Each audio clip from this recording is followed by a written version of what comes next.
Right, everybody, indoors at Newark Antiques Fair. This is one of 3 big buildings. There's loads of people, of course, stallholders outside, but this is the George Stephenson building.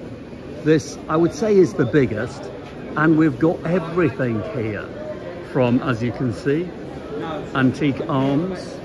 Now, we can't feature these on normal television, but of course I can feature them on YouTube and Facebook because they're interesting, they're antiques, and I assume most of them have been de-armed, likely.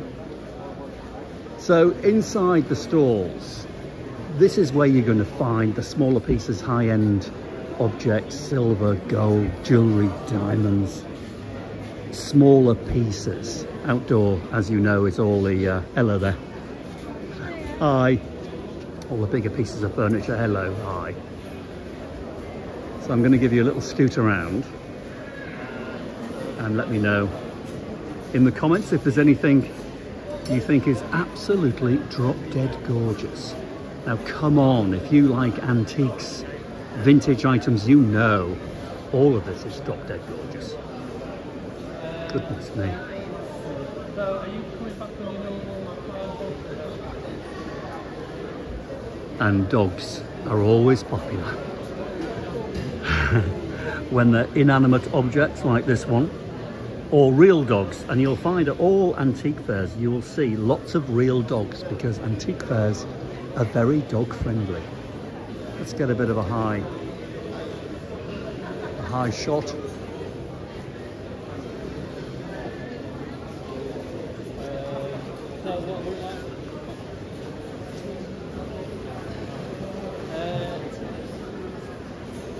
Now I am on the lookout for bargain hunt because I know they're filming here today. I've seen them at a distance. So when I get a good opportunity, I'll do some behind the scenes filming, bargain hunt filming. That's never been seen before, so I promise you I will get to do that. I'll sneak up on them.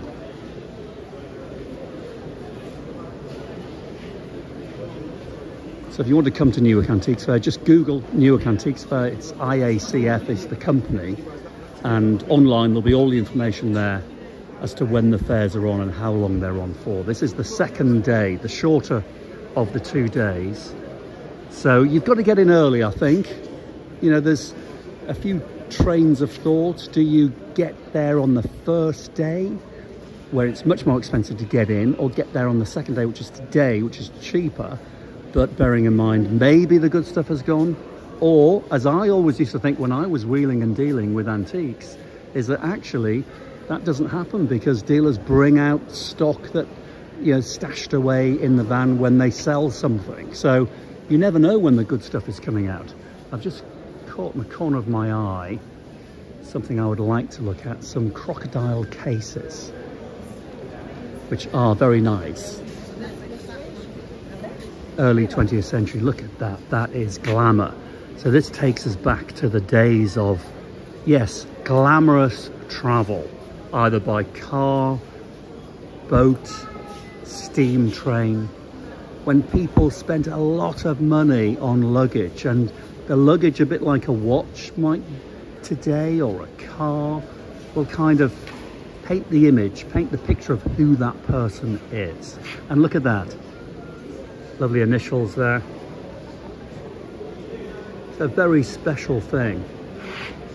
What sort of money, sir?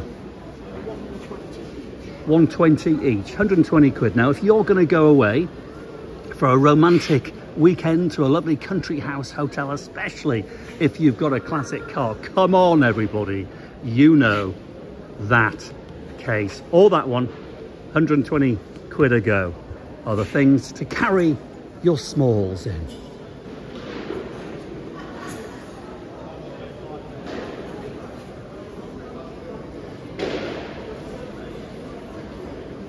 Wow, that's a good looking cabinet just stuck out on its own.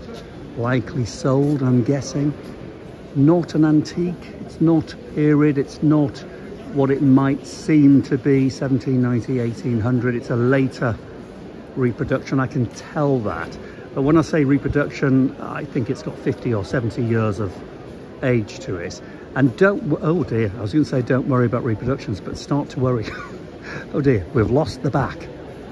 But it lets me show you how you can tell this is a reproduction. Look at that wood, that timber on the inside, much fresher. So it's quite basically made, as opposed to something that may well have been made in 1790. But it's got the look, hasn't it? Some might call it a Mug's Eiffel. I don't. I think it's interior design.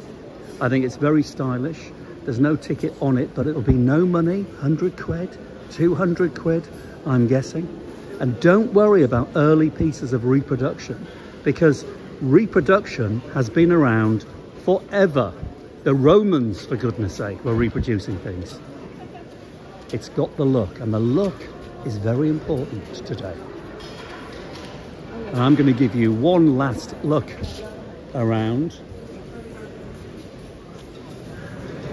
Look at that. Endless amounts of possible treasure. Thanks for watching, everybody.